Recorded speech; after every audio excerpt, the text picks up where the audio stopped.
Vampires as consumers are predators. They represent a relationship to consumption that transforms us into prey. Vampires as consumers of humanity are monsters that present themselves as morally neutral. They are superior in strength, cunning, and ruthlessness. They appear outwardly as we do to the world because their transformation is primarily internal and metaphysical, with the exception of the sparkly ones, but apparently not even all monsters are perfect.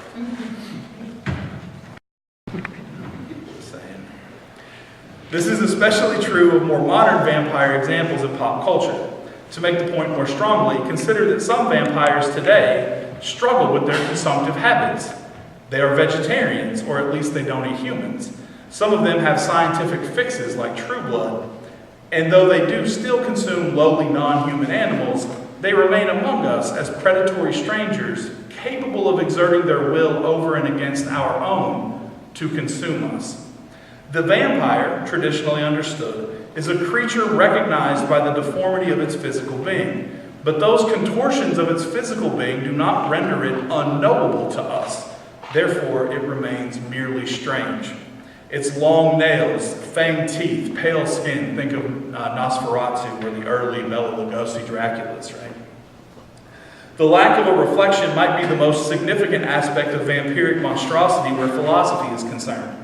Reflection, or the ability to reflect, to mirror the world and see the world mirrored in our own existence, is a key component of many philosophical projects, both epistemic and metaphysical. And if you're in my intro to philosophy class right now, you are feeling Plotinus.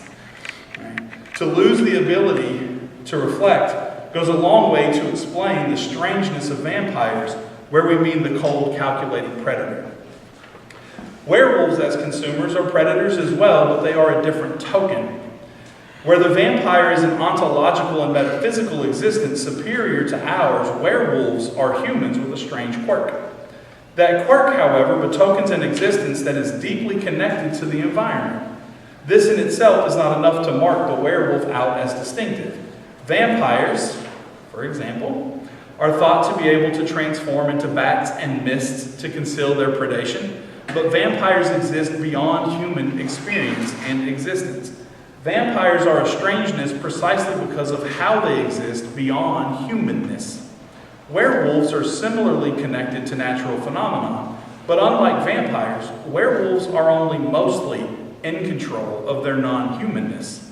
The werewolf is linked to the moon and the moon to madness, and when the moon is full, the werewolf is irresistibly, uncontrollably, and insatiably released upon the world.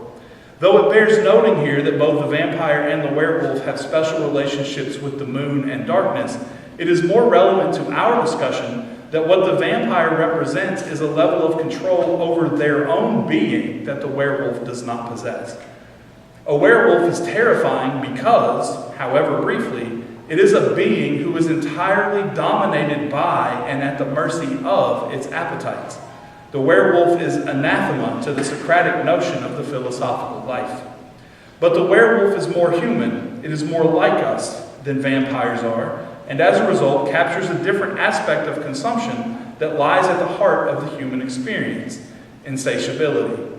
Philosophers from the ancient Greeks to more modern and moderate thinkers have extolled the virtues of moderation. Even the hedonism of Epicurus hinges on this concept.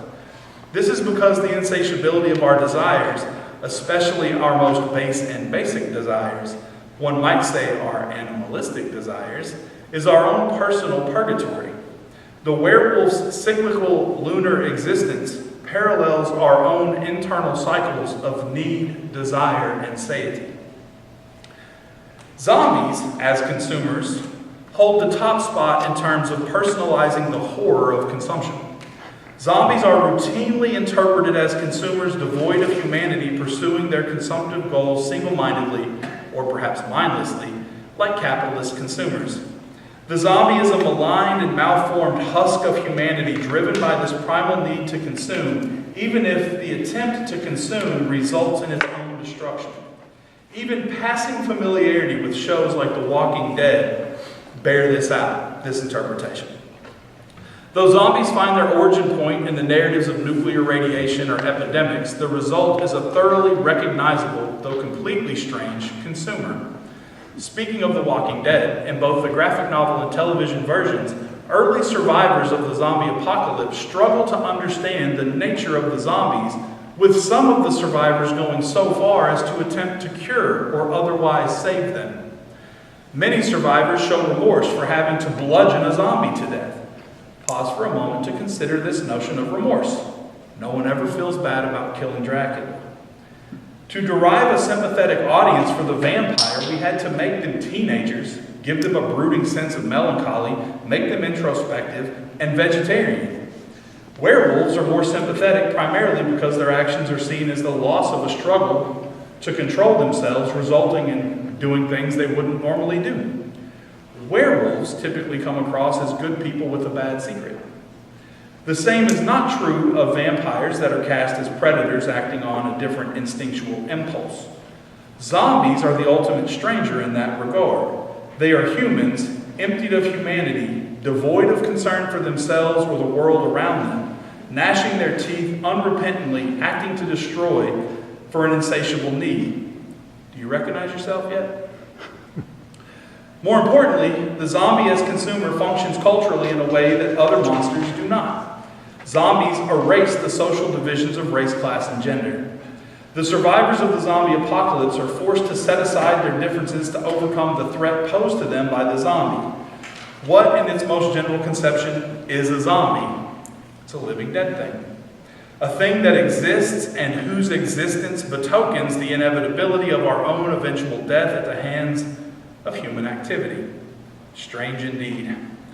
The question is not, can we find this interpretation of vampires, werewolves, and zombies to be an accurate interpretation of our experience of and attempts to explain desire and consumption, but whether or not we are able to see this relationship as one that produces the living dead.